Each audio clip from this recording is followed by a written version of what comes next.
أما بعد فقد قال رسول الله صلى الله عليه وآله وسلم إني تارك فيكم الثقلين كتاب الله وعترة أهل بيتي ما إن تمسكتم بهما لن تضلوا بعدي أبدا إنهما لن يفترقا حتى يرد علي الحوض.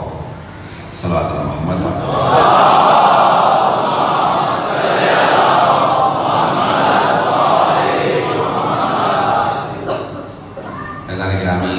حدیث ثقلین موضوع ہے، سلسلے کی تیسری مجلس ہے، 2 مطالعے باقی ہیں۔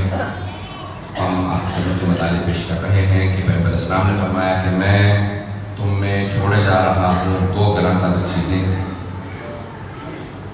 اللہ کی کتاب اور اپنی عطرت، اپنے اہل بیت، ما ان تمسکتم بہما لن تضلوا بعدی ابدا، اگر ان دونوں سے متمسک رہو گے تو میرے بعد کبھی بھی گمراہ نہیں ہو۔ انہما لن یفترقا حتی یرد علی الحوض، یہ کبھی بھی ایک دوسرے سے جدا نہیں ہو یہاں تک کہ حوض کوثر پہ مجھ سے آ ملے۔ ہم نے پہلے دن عرض کیا تھا کہ قرآن، ہم تقسیم اعمال قائل ہیں، خود قرآن مجسم محشور ہوگا اور لوگ سوال کریں کہ یا رسول اللہ، یا خود کہیں گے اپنا تعارف خود کروا دے، تو کہے گا تم نے مجھے دنیا میں نہیں پہچانا، میں قرآن ہوں، ہر گھر میں موجود تھا، میں اتنا ہی خوبصورت ہوں جتنا آج نظر آ رہا ہوں، پتہ نہیں توجہ ہے یا نہیں۔ تو ہم بعض اوقات ظاہر کو دیکھ کے اندازہ نہیں لگا پاتے کتنا خوبصورت ہے۔ یہ دونوں ایک دوسرے سے کبھی بھی جدا نہیں ہوں گے۔ میں نے کہیں مجلس میں عرض کیا تھا کیونکہ بہت سے نہ چہرے ہیں، جملوں کو پیش کر رہا ہوں کہ پیغمبر علیہ السلام نے فرمایا انی تارک فیکم الثقلین، میں تم میں چھوڑے جا رہا ہوں اللہ کی کتاب اور اپنی عطرت۔ جن میں چھوڑے جا رہے ہیں وہ اور ہیں،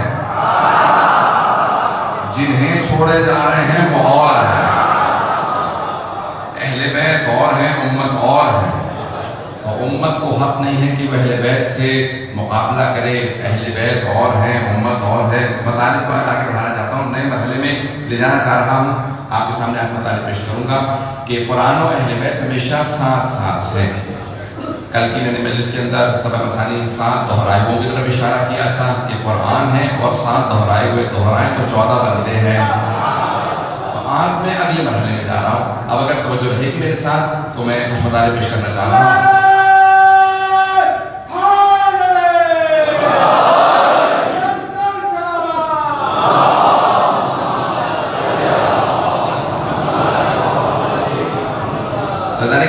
پیغمبر فرما رہے ہیں انہما لن یفترقا، یہ کبھی بھی ایک دوسرے سے جدا نہیں ہوں گے۔ اہل بیت، قرآن و اہل بیت ہمیشہ ساتھ ساتھ رہیں گے۔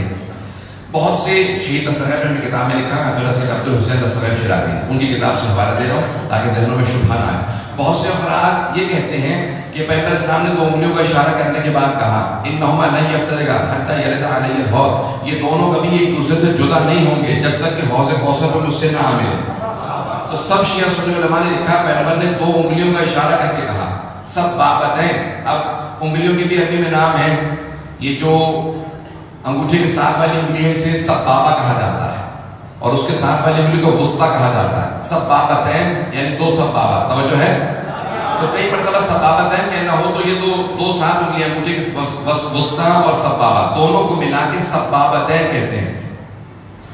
انگوٹھے کے ساتھ والی جو 2 انگلیاں ہیں اگر 2 اس طرح سے دکھایا جائے تو کہتے ہیں سب بابت ہیں۔ تو اب اکثر نے لکھا ہے کہ پیغمبر سب شیعہ سنی علماء نے لکھا ہے کہ سب بابت ہیں، پیغمبر نے 2 انگلیاں دکھا کے کہا یہ دونوں ایک دوسرے سے جدا نہیں ہوں گے، دونوں یہ ایک دوسرے سے جدا نہیں ہوں گے۔ لیکن شہید دستغیب کہتے ہیں کہ اس طرح سے 2 انگلیاں نہیں دکھائی تھی پیغمبر اسلام نے، توجہ ہو، پیغمبر نے ایک ہاتھ سے 2 انگلیاں نہیں دکھائی تھی، 2 ہاتھوں سے 2 انگلیاں دکھائی۔ توجہ ہو، سب بابتین کا فرق نہ کرنا، چھوٹا بڑا نہ سمجھنا۔ انہما لن یفترقا، یہ سب بابتین ہیں، دونوں ساتھ ساتھ ہیں۔ میں جملے کو پیش کر رہا ہوں۔ بہت سے لوگوں کی عادت ہوتی ہے وہ آل محمد کے اندر فرق بنانے کی کوشش کرتے ہیں، ہمیشہ یہی کہیں گے، میں ہمیشہ یہ جملہ پیش کرتا ہوں جب بھی کہتے ہیں کہ پیغمبر کا قد بڑا تھا، علی کا قد چھوٹا تھا، اور یہ وہیں پہ کیمرہ لے کے کھڑا تھا۔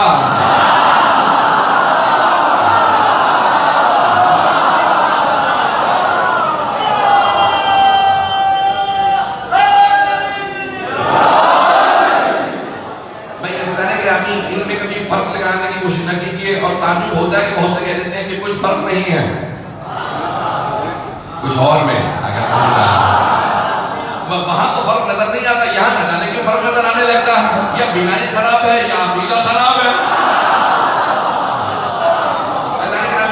دونوں ہمیشہ ساتھ ساتھ رہیں گے۔ میں نے آج صرف اسی کو کوشش کروں گا کہ یہی پیش کر پایا، اگر آج کہاں چونکہ عشرہ نہیں ہے 5 مجالس ہیں، میں پوری کوشش کروں گا کہ آج اس موضوع کو مکمل کر دوں، کل مجھے نئے موضوع اگلے مرحلے میں جا سکوں۔ تو آج مولا مجھے اگر اتنی طاقت ہے کہ میں پیش کر پاؤں کہ آج یہ موضوع مکمل ہو جائے، یہ دونوں ہمیشہ ساتھ ساتھ رہیں گے۔ قرآن و اہل بیت ہمیشہ ساتھ ساتھ ہیں، ان دونوں میں کبھی جدا نہیں آئے گی۔ قرآن ہمیشہ ساتھ ساتھ، قرآن و اہل بیت ہمیشہ ساتھ ساتھ ہیں۔ اب جملہ پیش کر رہا ہوں چوتھے امام کا، پھر اور وضاحت کروں گا کہ چوتھے امام علیہ السلام فرماتے ہیں کہ لو ماتم بین المشرق والمغرب لمستوحشت والقرآن معی، اگر مشرق سے لے کے مغرب تک جتنے بھی مخلوقات ہیں سب مر جائیں تو مجھے کوئی وحشت نہیں ہوگی، والقرآن معی، جبکہ قرآن میرے ساتھ ہے۔ یہ چند افراد پہنچنے کافی نہیں میرے لیے۔ مولا نے کیا فرمایا کہ مجھے کوئی وحشت نہیں ہوگی، یعنی وحشت کا لفظ ایسے ہوتا ہے کہ انسان کہتا ہے کہ کوئی نہیں ہے، تنہا رہ گیا ہوں۔ مولا فرماتے ہیں والقرآن معی، جبکہ قرآن میرے ساتھ ہے، میرے پاس ہے، نہیں کہا میرے ساتھ ہے۔ بہت سے لوگ پہنچ گئے۔ مولا نے یہ نہیں فرمایا کہ قرآن جبکہ قرآن میرے پاس ہے، بھئی پاس تو میرے اور آپ کے بھی ہے، لیکن میرے اور آپ کے ساتھ نہیں ہے، بس پاس ہے۔ پاس ہونے میں اور ساتھ ہونے میں بڑا فرق ہے۔ قرآن پاس ہے، بھئی قرآن کریم ہے میرے پاس ہے، میں نے قرآن پڑھ لیا کہ میرے پاس ہے، لیکن ساتھ نہیں ہے۔ ساتھ اس کے ہے جس کی تائید کرے۔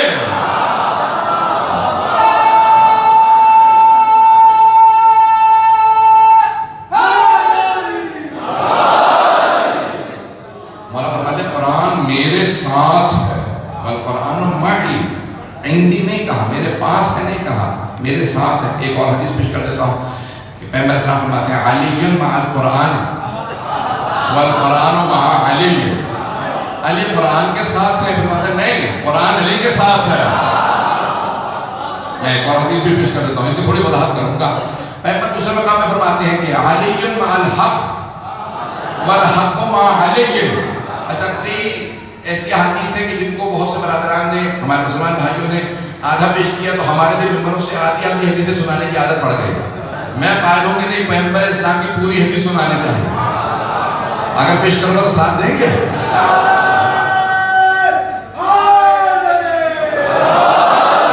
تو حدیث یہاں رکتے نہیں ہیں۔ اب شیعہ بچے سے بھی پوچھیں گے تو کہیں گے ہاں علی مع الحق والحق مع علی، تو پیغمبر صاحب فرماتے ہیں علی حق کے ساتھ ہے، اور پھر فرماتے ہیں نہیں، حق علی کے ساتھ ہے۔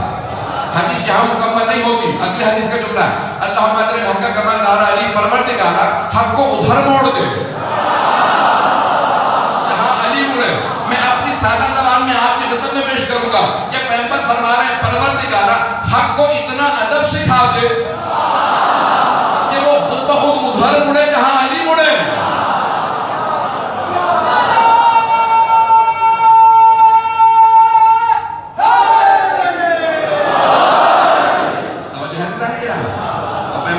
پروردگار حق کو ادھر موڑ دے، حق اتنا باادب ہو جائے کہ علی کی اتباع کرنے لگے۔ امیر روحی فرماتے ہیں ہمیشہ لوگ حق کے ذریعے پہچانے جاتے ہیں۔ اعرف الحق کا تعرف اہلا، نہج البلاغہ ہے۔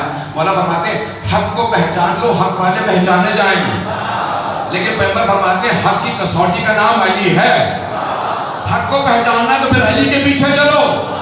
ذمہ داری سے پیش کر رہا ہوں، شیعہ سنی کتابوں میں حدیث موجود ہے، جناب پیغمبر اسلام نے کہا اے ابو ذر، اگر میرے سارے صحابہ ایک بستی میں چلے جائیں، ایک وادی میں سارے صحابہ جا رہے ہیں، اکیلے علی دوسری وادی میں جا رہے ہو، ابو ذر اس وادی میں چلے جانا جہاں علی جا رہے ہو، کیونکہ حق کو چھوڑ کے دوسرے کہیں بھی جا سکتے لیکن حق علی کو نہیں چھوڑتا۔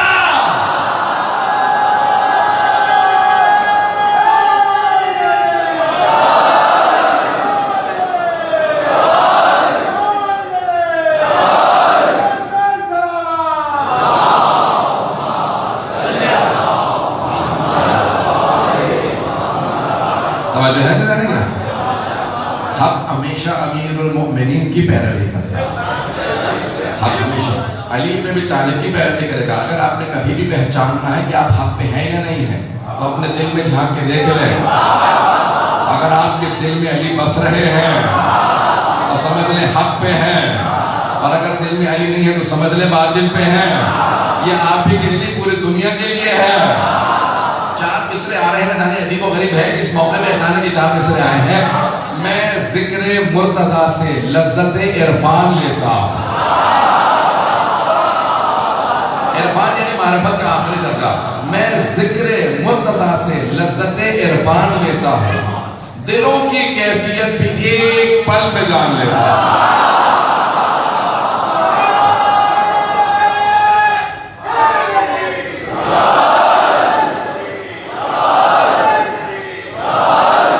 دوسرے مصرعی سے بہت سے لوگ مدینے میں پہنچ گئے ہیں, لیکن میں پھر بھی 4 مصرے مکمل کروں گا. میں ذکر مرتضیٰ سے لذت عرفان لیتا ہوں. دلوں کی کیفیت بھی ایک پل میں جان لیتا ہوں. دل مومن مچلتا ہے, دل مومن مچلتا ہے, منافق اور جلتا ہے. علی کے نام سے کھوٹا کھڑا پہچان لیتا ہے.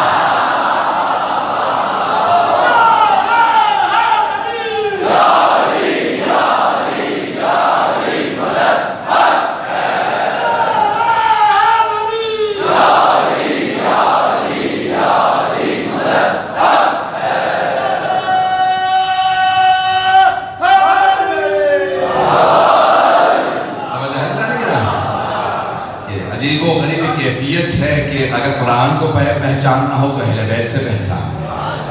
یہ جیتا جاگتا قرآن ہے, اور قرآن کو پہچاننا اہل بیت سے, اہل بیت کو پہچاننا ہے تو قرآن سے ہے. قرآن اپنے ہر سورہ کے اندر گواہی دے گا کہ اہل بیت حق میں. چند مثالیں بہت تیزی سے پیش کر رہا ہوں, چند اگر سننا پسند فرمائیں گے. قرآن کے اندر سورہ مؤمنون ہے, علی امیر المؤمنین ہے. قرآن میں سورہ نصر ہے جس میں اللہ کہتا ہے میں نے نصرت کی ہے, علی سلطان النصیرہ ہے. پتہ نہیں سمجھ ہے یا نہیں. قرآن کی آیت سے پیش کرو, علی سلطان النصیرہ. قرآن میں سورہ فتح ہے, علی فاتح خیبر ہے.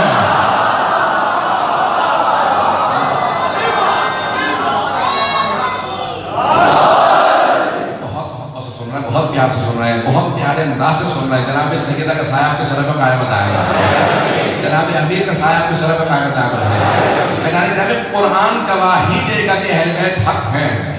ہر جگہ پہ, ہر سورہ کے اندر آپ کو تذکرہ ملے گا. اب میں چند جملوں کو پیش کرنا چاہتا ہوں کہ قرآن میں جگہ جگہ پہ گواہی پائی جاتی ہے. وَيُعَذِّبُهُمُ اللَّهُ بِأَيْدِيكُمْ. اللہ کہتا ہے اللہ جب چاہے گا اپنے دشمنوں کو عذاب دینا تو آپ کے ہاتھوں سے. پتہ نہیں ہے یا نہیں ہے, آدھا مجمع ہے آدھا نہیں ہے میرے ساتھ. اللہ قرآن میں سورہ توبہ میں وَيُعَذِّبُهُمُ اللَّهُ بِأَيْدِيكُمْ, اللہ تمہارے ہاتھوں سے اپنے دشمنوں پہ عذاب نازل کرے گا. تو کوئی ہاتھ تلاش کرو نا جس کے ہاتھ میں ذوالفقار ہو, دشمنوں کی گردن ہو, علی کے قدم ہو. اللہ فرما رہا وَيُعَذِّبُهُمُ اللَّهُ بِأَيْدِيكُمْ, اللہ تمہارے ہاتھوں اپنے دشمنوں پہ عذاب نازل کرے گا. اب میں جملہ پیش کر رہا ہوں مولا کا کہ علی یہ کیا بات ہے, پیغمبر اسلام نے تلوار نہیں اٹھائی سوائے حنین کے.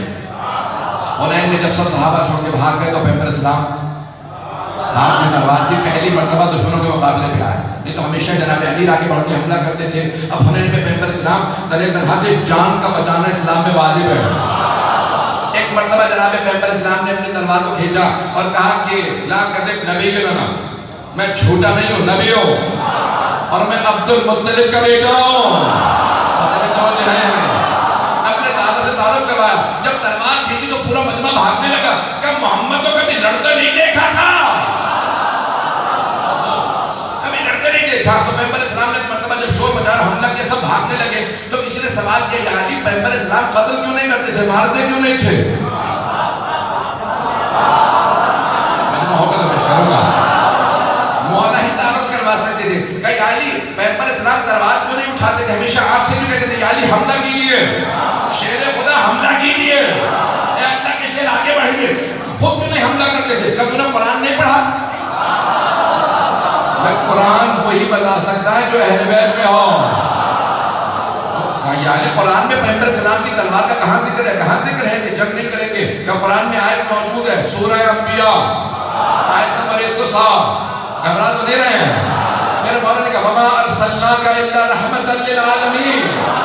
ہم نے آپ کو عالمین کے لیے رحمت بنا کے بھیجا. کہ رحمت کا تقاضا یہ ہے کہ تلوار نہ چلے. وہ رحمت پروردگار تھے اس لیے تلوار نہیں چلاتے تھے. اب اس نے پلٹ کے کہا پھر آپ کیوں تلوار چلاتے ہیں؟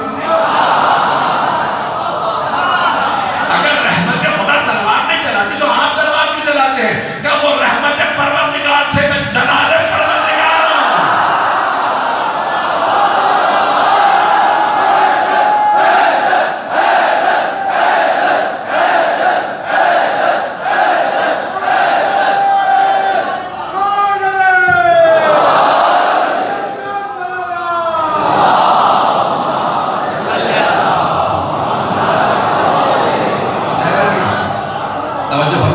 ہوں. یہ صرف قرآن بتا سکتا ہے. اہل بیت بتا سکتے ہیں قرآن کی آیات کو کس طرح سے صرف کرنا ہے, آیات کو کس طرح سے سنایا جائے گا. یہ آل محمد بتا سکتے ہیں. میں بات کو میں نے کہا تھا کہ آگے بڑھانا چاہتا ہوں تو ہمیشہ قرآن اور اہل بیت ساتھ ساتھ سننا پسند فرمائیں گے. قرآن میں اہل بیت ہمیشہ ساتھ ساتھ ہیں. کبھی قرآن اہل بیت سے جدا نہیں ہوگا, اہل بیت قرآن سے جدا نہیں ہوں گے. یہ ہمیشہ ساتھ ساتھ ہیں. آئیے ذرا پیغمبر اسلام کی ایک اور حدیث کو پیش کر رہا ہوں. علی منی بمنزلت الرأس من الجسد.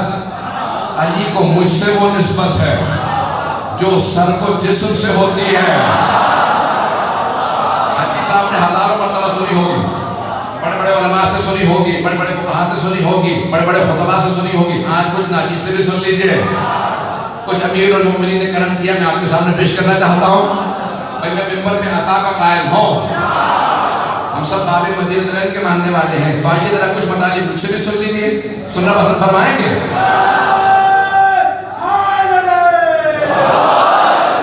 شیعہ سنی علماء نے اس حدیث کو لکھا ہے کہ پیغمبر اسلام نے فرمایا علی کو مجھ سے وہ نسبت ہے جو سر کو جسم سے ہوتی ہے.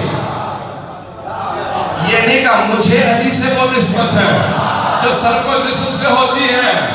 کہ علی کو مجھ سے وہ نسبت ہے, خبر آکے نہ سنیے گا, علی کو مجھ سے وہ نسبت ہے جو سر کو جسم سے ہوتی ہے. یا رسول اللہ, کیا مطلب ہے اس حدیث کا؟ کہ ہر انسان چہرے سے پہچانا جاتا ہے. اگر سب کے چہرے چھپا دیجئے, جسم سے کوئی کسی کو نہیں پہچان سکتا یہ کون ہے کون نہیں ہے. کہ اگر مجھے پہچاننا کسی اور سے مت پہچاننا. نہ جانے کیا دیکھو گے کیا پہچانو گے. مجھے پہچاننا تو میرے بھائی علی کے ذریعے مجھے پہچاننا, وہ صحیح تعارف کروائے گا. میرا بھائی علی میرا تعارف کروائے گا. ایسا نہیں کہ میں پیش کرنا چاہ رہا ہوں. جناب پیغمبر اسلام کیا فرما رہے ہیں حدیث میں, تھوڑی سی اور تشریح پیش کروں گا اگر سننا پسند فرمائیں.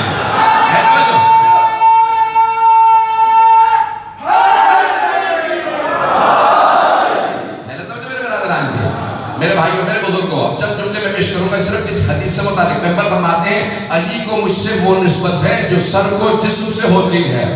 انسان چہرے سے پہچانا جاتا ہے. اب سمجھ میں آیا علی وجہ اللہ بھی ہے, وجہ رسول اللہ بھی ہے. اللہ کو پہچانا, ارے جس اللہ کا ایسا مخلوق ہو وہ خالق کیسا ہوگا. توحید کو سمجھنا تو علی سے سمجھنا, کوئی اور توحید سمجھانے بیٹھے کچھ اور سمجھا دے گا. علی بتائیں گے توحید کیا ہے, علی بتائیں گے رسالت کیا ہے.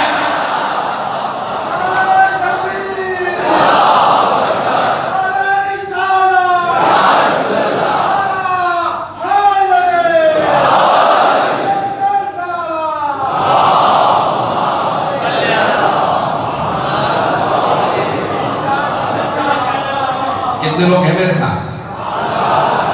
آئیے ذرا میں پیش کر رہا ہوں. تمام کے تمام جتنے بھی سائنسدان ہیں انہوں نے لکھا حواس خمسہ. حواس 5 حواس ہیں. حواس بھی 5 ہیں. جس میں 5 حواس نہ ہو پھر اسی میں بے شمار ہے. 5 حواس ہیں، پنجتن کے صدقے میں اللہ نے 5 حواس عطا کیے ہیں. اب مجمع کی توجہ ہو میرے ساتھ، پنجتن کو ماننے والا ہونا چاہیے انسان کو. اللہ سبحانہ و تعالیٰ نے دلوں کے اندر ان کی محبت کو عطا کیا. اب آئیے ذرا پیش کر رہا ہوں. 5 حواس میں سے شنوائی سر میں ہے،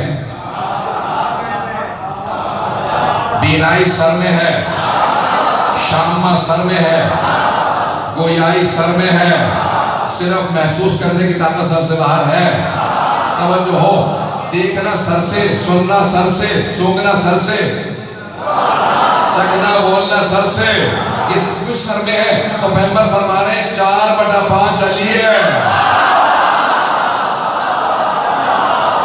اب کتنے محبوب ہیں جناب امیر المومنین علی ابن ابی طالب رسول خدا کو کہ ساری دنیا صرف ایک حصہ علی 4/5 ہے.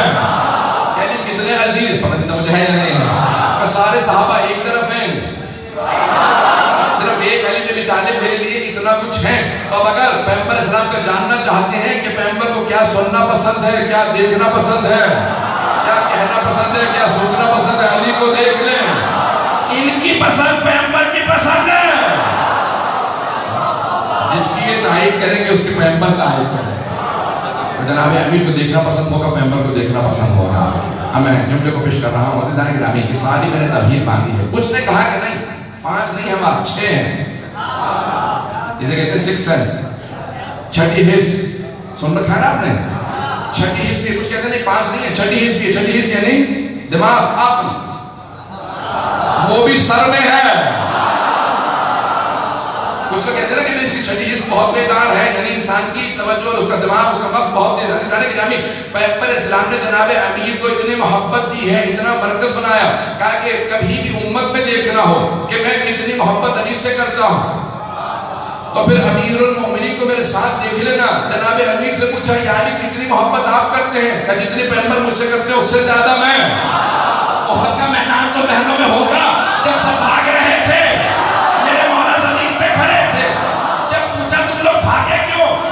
کہ ہم نے سنا تھا محمد مارے گئے، ہم نے سوچا لڑنے کا فائدہ نہیں. کہ یعنی آپ کیوں نہیں بھاگے؟ کہ میں نے سنا تھا محمد مارے گئے، جینے کا فائدہ نہیں.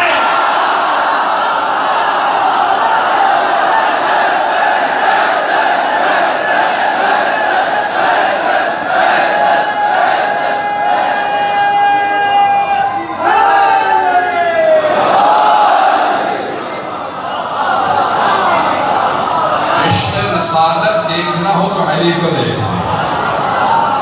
اللہ نے کہا اوروں میں اور علی میں بہت فرق ہے. لوگ کہتے تھے اب ہمیں لڑنے کا فائدہ نہیں کہ رسول اسلام لے رہے ہیں. مولا نے کہا میرا جینے کا فائدہ نہیں ہے، پیغمبر لے رہے ہیں. عشق رسالت جناب امیر ہے. اللہ نے کہا ہر مقام پہ جناب امیر سب سے آگے نظر آئے ہیں. میں آج اگر انشاءاللہ شاید اب کل پیش کر پاؤں گا، ایک جنگ کا نقشہ کھینچنا چاہ رہا تھا.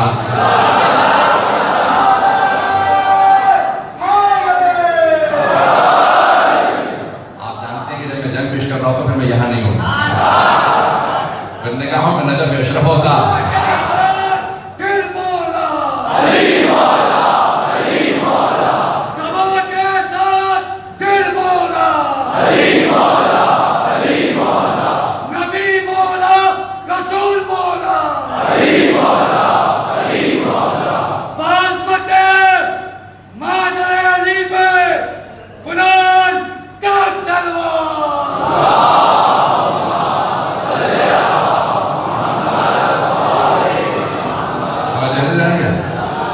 مرکز ہمیشہ اہل بیت، قرآن و اہل بیت ہمیشہ ساتھ رہیں گے، ہمیشہ ساتھ ہیں.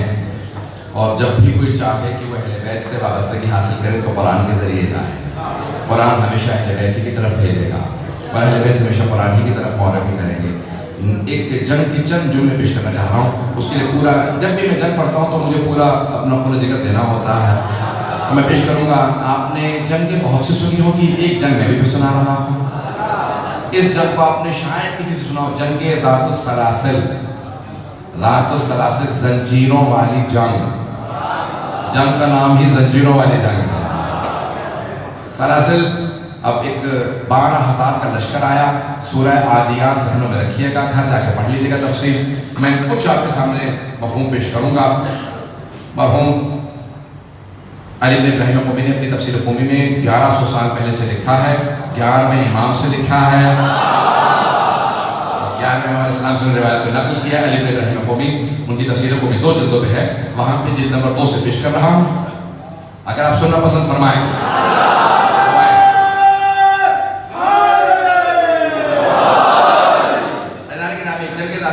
کچھ کفار مشرکین جمع ہوئے، کہا کہ ہم رسول اسلام کو، میں احترام نام لے رہا ہوں، انہوں نے جس طرح سے نام لیا ہوگا، تو 12,000 کا لشکر آیا کہ ہم گرفتار کرنے آئے ہیں۔ کہاں پہنچے؟ مدینے کے باہر، اور آنے کے بعد انہوں نے کہا کہ مدینے والوں ہمارے حوالے کر دو، ہم گرفتار کرنے کے لیے آئے، نہیں تو پھر ہم مدینے کی اینٹ سے بجا دیں گے۔ اس وقت مسلمانوں کی آبادی بہت زیادہ بھی نہیں تھی، 12,000 کا لشکر اور بہت بڑے بڑے جنگجو 12,000 کا لشکر لے کے مدینے کے باہر جمع ہو گئے۔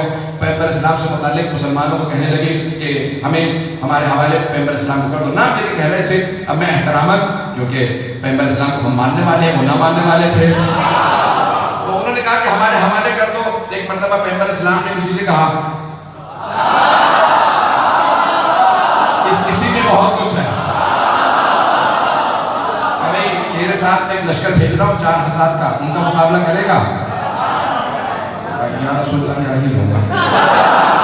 پیغمبر اسلام نے کہا جاؤ، ایک مرتبہ گئے، واپس آئے گا، یا رسول اللہ لشکر ان کا بہت مجہز ہے، ان کے پاس تیر کمان تلواریں بہت زیادہ، جنگجو بہت قداور ہے، بہت لمبے چوڑے جنگجو ہیں۔ کسی اور سے کہا تیری باری۔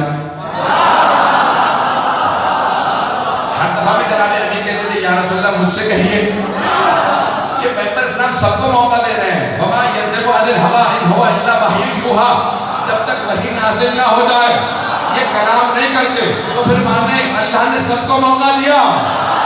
کوئی یہ نہ کہہ سکے ہمارے بزرگوں کو موقع دے ملا تھا،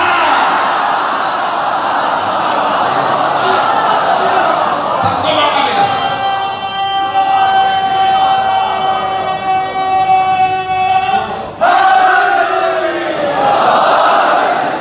اگر میں مکمل کر پایا، ایک مرتبہ سب ہو کے واپس آ گئے، جناب امیر علیہ السلام نے کہا یا رسول اللہ مجھے موقع دیجیے۔ ایک مرتبہ صحابہ نے پوچھا یا علی کسی بھی جنگ میں آپ کو اتنے جلال میں نہیں دیکھا، اتنے عیش میں نہیں دیکھا، معاملہ کیا؟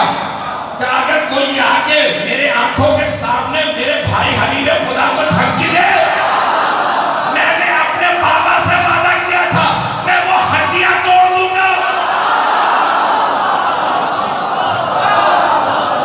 وہ ہاتھ جن کی طرف اٹھے گا، وہ نگاہ جن کی طرف اٹھے گی، وہ میں سر توڑ دوں گا۔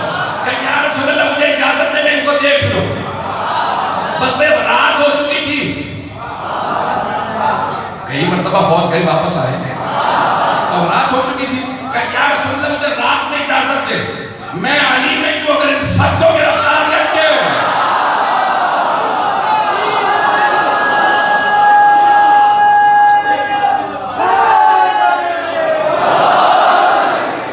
بہت کچھ سننا۔ جناب امیر کا سایہ آپ کو سر پہ قائم ہونا ہے۔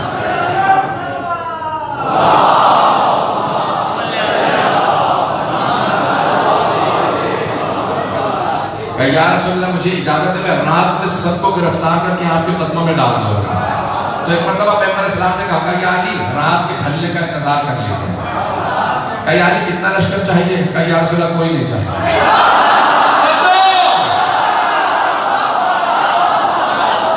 کہ یا رسول اللہ کسی لشکر کی ضرورت نہیں، میں تنہا جاؤں گا اور سب کو گرفتار، 12,000 کا لشکر ہے۔ جناب امیر کو جلال آیا ہوا ہے، بس میں جا کے تفسیر علی بن ابراہیم قمی دیکھیے گا۔ تو ایک مرتبہ کہا یا رسول اللہ میں اکیلا جاؤں گا، سب کو گرفتار کر لوں گا۔ کہا یا علی رات کے ڈھلنے کا انتظار کیجیے۔ آپ نے کہہ دیا اس لیے انتظار کروں گا، آپ نے کہہ دیا اس لیے انتظار کروں گا، نہیں تو میں رات میں گرفتار کر کے سب کو لے آتا۔ کہا یا رسول اللہ آپ نے کہہ دیا رات کے ڈھلنے کا انتظار کروں گا۔ پیغمبر اسلام نے 5 افراد کو جمع کیا، کہ میرے بھائی کے ساتھ جاؤ، 5,000 نہیں، کہ 5 افراد ساتھ جاؤ میرے بھائی کے، کہ میرے بھائی کے ساتھ ساتھ رہنا، کیا کہ علی کے ساتھ ساتھ رہنا۔ وہ 5 افراد بتاتے ہیں کہ پوری رات علی سوئے ہوئے، ہاتھ میں تلوار تھی، کہ صبح کا انتظار ہے، پیغمبر نے صبح تک کے لیے کہا تھا، توجہ ہو، کہ صبح تک کا انتظار ہے، پیغمبر نے کہا تھا صبح کا انتظار کرنا۔ کہ علی نے ایک مرتبہ فجر کی نماز پڑھائی، گھوڑے پہ سوار ہوئے، وہ 12,000 کا لشکر دیکھ رہا تھا، سامنے سے کوئی شیر آ رہا، وہ سب تیار ہو گئے،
خود گرفتاری دیتے ہو یا میں تمہیں؟ ایک مرتبہ ایک آدمی نے آواز دی، خبردار اس سے مت لڑنا، آنکھوں میں خون ہے، آنکھیں شیر کی ہیں، اس کے دیکھنے سے پیتا پانی ہو جاتا۔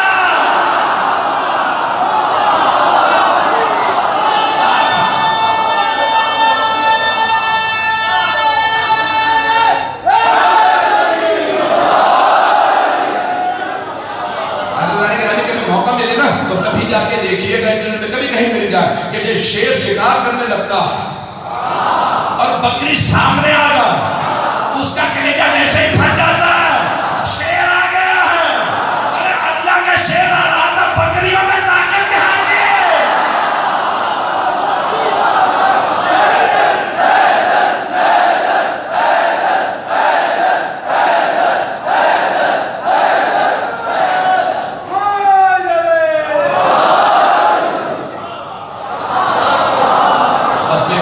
جناب امیر نے 12,000 کے لشکر کو گرفتار کیا۔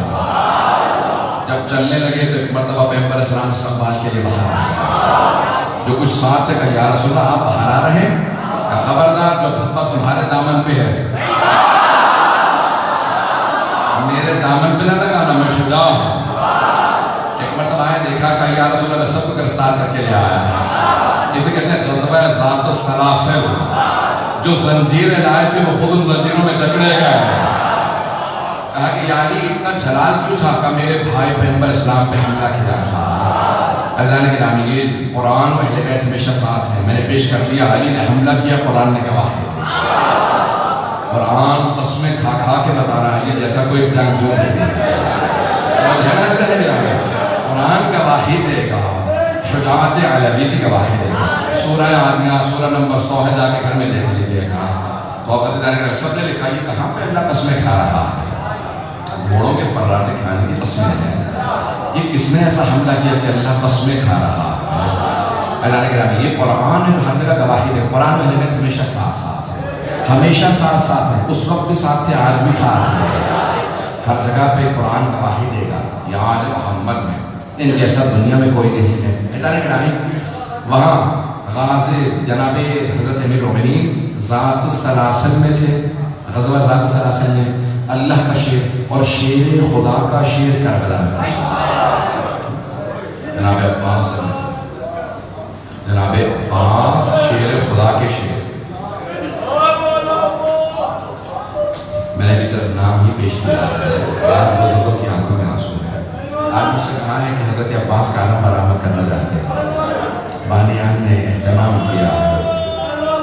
مسائل تو بہت ہیں، چند جملے پیش کروں گا تمہیداً، کیونکہ پہلے عشرے میں شہادت پڑھی جاتی ہے۔ میں آج شہادت نہیں پڑھوں گا، لیکن میں وہ مسائل پیش کروں گا جو جناب عباس کے 3 بیویوں کے ساتھ منسوب ہے۔ کون کون سی 3 بیویوں؟ 3 بیویوں کو حضرت عباس سے بہت محبت ہے۔ پہلی بیوی ہے حضرت ام البنین، ماں کو بہت محبت ہوتی ہے نا اولاد سے۔ دوسری جناب زینب کبریٰ، 22 سال بڑی ہے جناب زینب۔ جناب زینب صرف بہن نہیں ہے، وہ بہن ہے جس نے بھائی کو پالا۔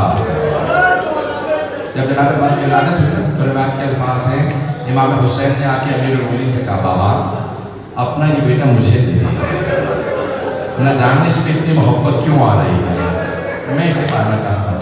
تو جناب امیر نے کہا حسین آپ سے پہلے زینب نے مانگ لیا۔ کتنے کیا عظمت ہے جناب عباس کی، کتنے عظیم ہیں جناب عباس، یہ سب ان کے طلبگار ہیں۔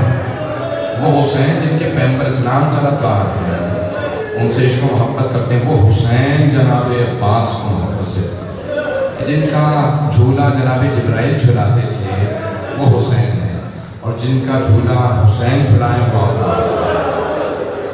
آج بخل نہ کیجیے گا، میں بعض بزرگوں کو دیکھ رہا ہوں کہ ابھی سے ان کی آنکھیں برس رہی ہیں، برداشت کر پائیں نہ کر پائیں آپ لوگ۔ تو میں نے کہا 3 بیویاں، پہلی جناب ام البنین، دوسری جناب زینب، تیسری بیوی کون ہے؟ ایک 3.5 برس کی بچہ ہے۔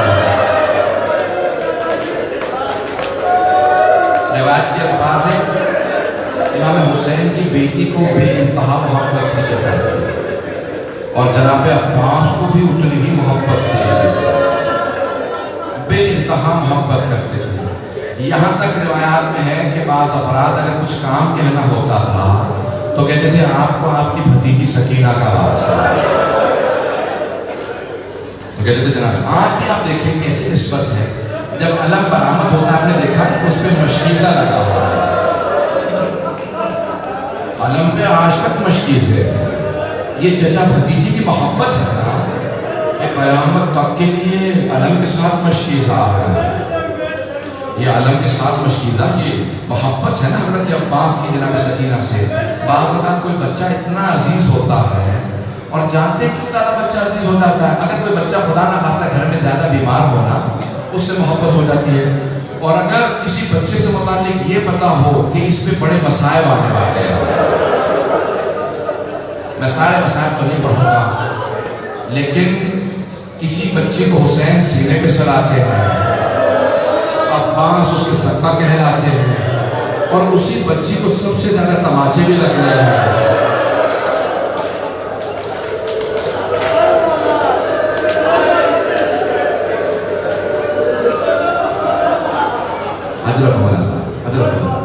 آج میں جناب عباس کے پہلے جناب ام البنین سے چند جملے سن لیجیے گا، اگر برداشت کر پائے تو میں اگلے 2 مرحلے پیش کر رہا ہوں۔ جناب ام البنین کو جب کسی نے اعلان کیا، بشیر ابن جذلم نے امام سجاد کے کہنے پہ منبر رسول پہ 2 پائدان پہ کھڑے ہوئے، بشیر بیٹھے نہیں، کھڑے کھڑے اعلان کیا، الا یا اہل یثرب لا مقام لکم بہا، مدینے والوں اب مدینہ رہنے لائق نہیں رہا، نواسہ رسول حسین مارا گیا، قتل الحسین و کربلا۔ انہوں نے یہ نہیں کہا کہ نواسہ رسول کا، حسین کربلا میں مارا گیا، قتل الحسین و کربلا۔ تو روایت کے الفاظ ہیں، مورخین نے لکھا ہے جناب ام البنین گھر میں تھی، مولا کا گھر مسجد سے بالکل جڑا ہوا، آج تو مسجد کے اندر آ گیا ہے، تو جیسے ہی متصل گھر میں جناب ام البنین نے سنا نا کہ حسین مارے گئے، بیوی نے سر پہ پردہ لیا، ہاتھ میں عصا لیا، پوتے کو آواز دی، ذرا مجھے کچھ دیر کے لیے مسجد نبوی لے جاؤ۔ بیوی کی آنکھیں سفید ہو گئی تھی، آنکھوں میں موتیا اتر آیا تھا، دیکھ نہیں پاتی تھی، بیوی نابینا تھی، آئیں پوتے سے کہا مجھے کچھ دیر کے لیے جنت البقیع لے جاؤ۔ اب بیوی نابینا جیسی آئی نا تو آنے کے بعد سوال کیا، بشیر یہ کون سا حسین مارا ہے؟ بشیر نے کہا بیوی آپ کو نہیں پتا، نواسہ رسول حسین مارا ہے، علی کا لال حسین مارا ہے، زہرا کے دل کا چین حسین مارا ہے۔ بشیر کو پتا نہیں تھا یہ جناب ام البنین، بیوی برقعے میں تھی، سر سے لے کے پاؤں تک برقع تھا، وہ یہ جانتا نہیں تھا کہ جناب ام البنین حضرت عباس کی ماں، جانتا نہیں تھا۔ تو جیسے بیوی نے سنا نا کہ امام حسین مارے گئے، بیوی تڑپنے لگی، کب بشیر لیکن میں کیسے مانگوں، عباس کے ہوتے ہوئے حسین مارا گیا۔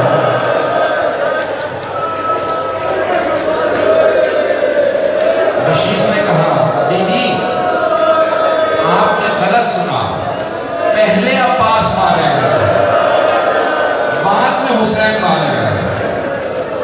بیوی نے کہا کہ بشیر یہ کیسے ممکن ہے، علی کا شیر بیٹا عباس جنگ نہ کر سکا۔ بشیر میں نہیں مان سکتا۔ کہا بیوی ایک جملہ سنیں گے، میرا وعدہ آپ سے کہ کوئی آنکھ ایسی نہیں ہوگی جو مساف نہ ہو۔ بشیر نے کہا بیوی جب عباس کے سر کے پشت میں گرز لگا نا، کسی نے سر کے پشت میں گرز مارا تو عباس گھوڑے کی زین پہ سنبھل نہیں سکتا، زمین پہ گرا، لوہے کا گرزہ سر میں مارا تو جناب عباس گھوڑے سے گرا۔ ابھی بھی جناب ام البنین نہیں ہوئی، کہا بشیر تو عباس کو جانتا نہیں ہوگا، بشیر میں عباس کی ماں ہوں، بشیر میں مان ہی نہیں سکتا، میرا شیر بیٹا عباس گرز کا وار نہ روک سکا۔ بشیر عباس شیر تھا، اس کے سامنے گرز کچھ نہیں، وہ گرز کو 2 انگلیوں سے پھینک دیا کرتا تھا۔ ایک مرتبہ بشیر نے کہا بیوی جب عباس کے سر میں گرز لگا ان کے بازو نہیں تھے، جیسے کہا نا بازو نہیں تھے، جناب ام البنین سے